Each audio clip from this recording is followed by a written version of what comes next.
Hello, everyone. My name is Jeffrey, and I'm going to talk about what I've learned from watching Four Seasons of Reconciliation workshop.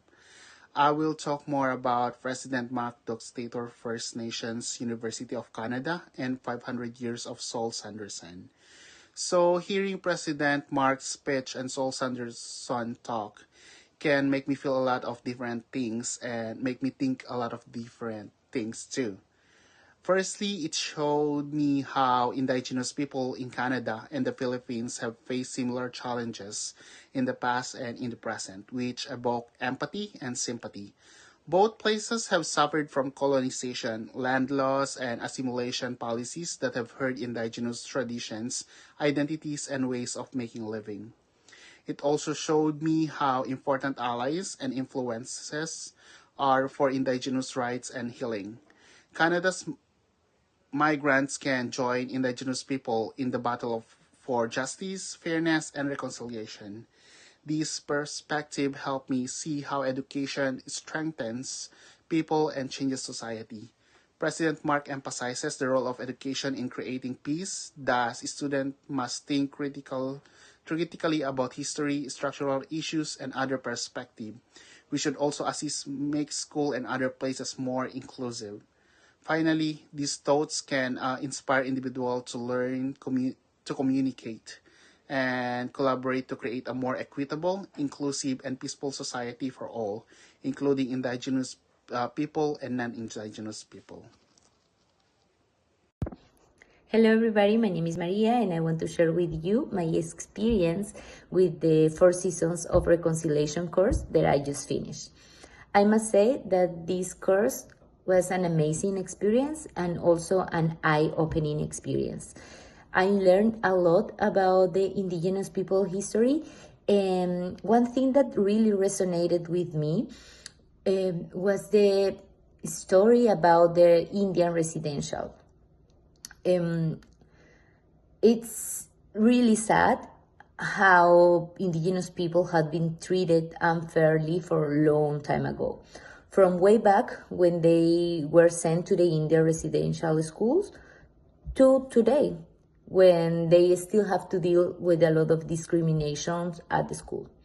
So I watched these two videos that really resonated with me. One was about the Margaret history video where she shared with us that she was sent to one of these residential, all what she suffered those days.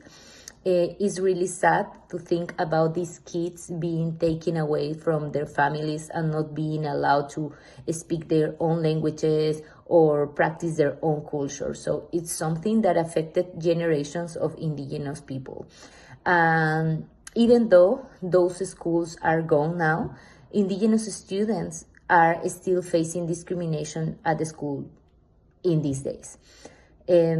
Queen Misawe, one of the people that were interviewed in these videos, he explained her feelings about the discrimination at the school, and he said that it's something that we need to pay attention to.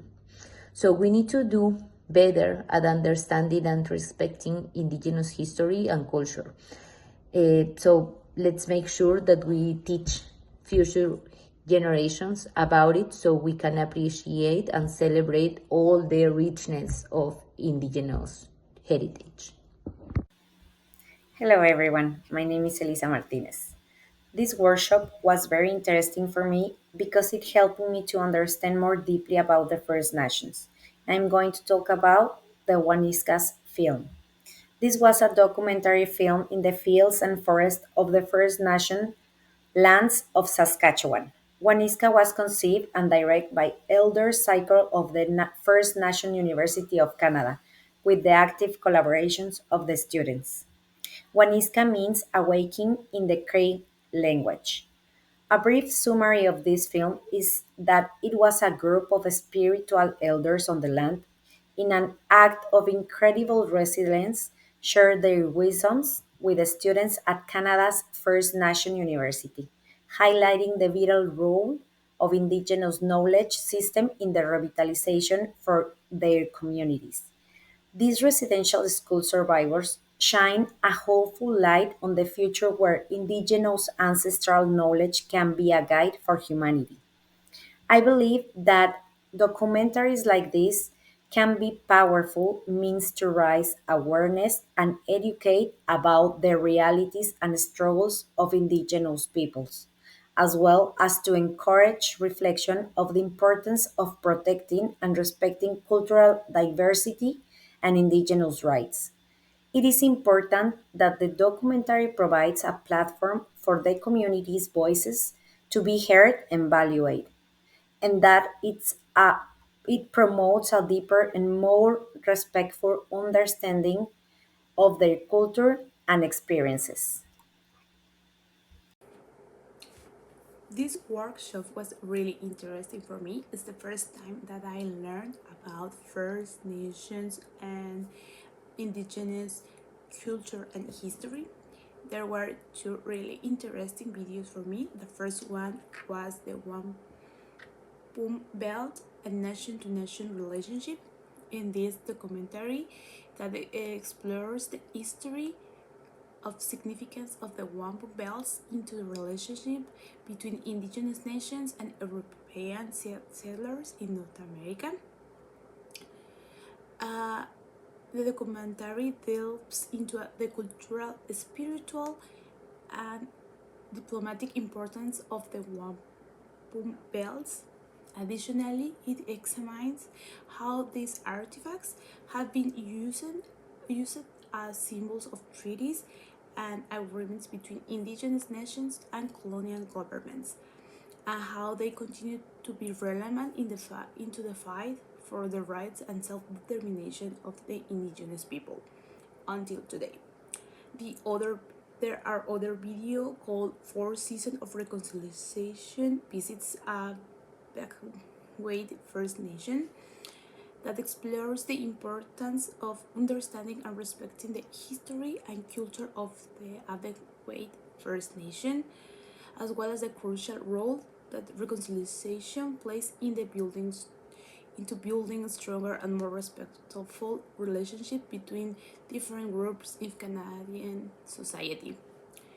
Through this educational approach, the course offers an invaluable opportunity to explore the history, culture, and experience of Indigenous people while fostering greater awareness of past and present injustices.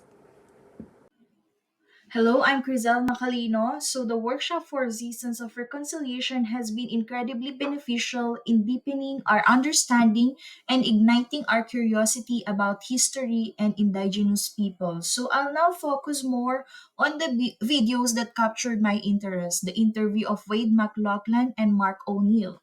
So, according to McLaughlin, the premier of Prince Edward, reconciliation has coming to terms in the past few years has many layers but starts with learning, awareness, acceptance, and responsibility. Yes, reconciliation is indeed a multifaceted process, particularly when considering the context of Canadian Indigenous peoples. At its core, reconciliation involves restoring relationships between Indigenous and non Indigenous peoples. Learning awareness is the foundational step in reconciliation. This entails understanding the history of colonization, the impacts of policies like residential schools and forced assimilation, and the ongoing systemic injustices faced by indigenous communities. Acceptance follows awareness. It involves acknowledging the truth of indigenous experiences and perspectives without defensiveness or denial. Responsibility is the final layer and perhaps the most crucial. It involves taking concrete actions to address the ongoing legacy of colonialism and to work towards justice and equity for indigenous peoples. One example of reconciliation efforts within Canadian indigenous communities is the Truth and Reconciliation Commission, or the TRC of Canada, which was established in 2008 as part of Indian Residential Schools Settlement Agreement, which was tasked with documenting the history and lasting impacts of the residential school system on indigenous peoples. The TRC conducted hearings across the country, allowing survivors of residential schools to share their experiences and truths. So these testimonies shed light on the traumatic legacy of the residential school system where indigenous children were forcibly removed from their families and communities, subjected to cultural assimilation and often endured physical, emotional, and sexual abuse. Through its work, the TRC raised awareness among Canadians and also provided a platform for survivors to have their voices heard and acknowledged. Also, this process of truth-telling was a crucial step in the reconciliation journey as it validated the experiences of survivors and exposed the injustices perpetrated against Indigenous communities. Ultimately, reconciliation is a journey that requires ongoing commitment and action from all Canadians and individuals. It's about building relationships based on respect, reciprocity, and equity, and working towards a future where Indigenous and non Indigenous peoples can coexist harmoniously on the principles of justice and reconciliation.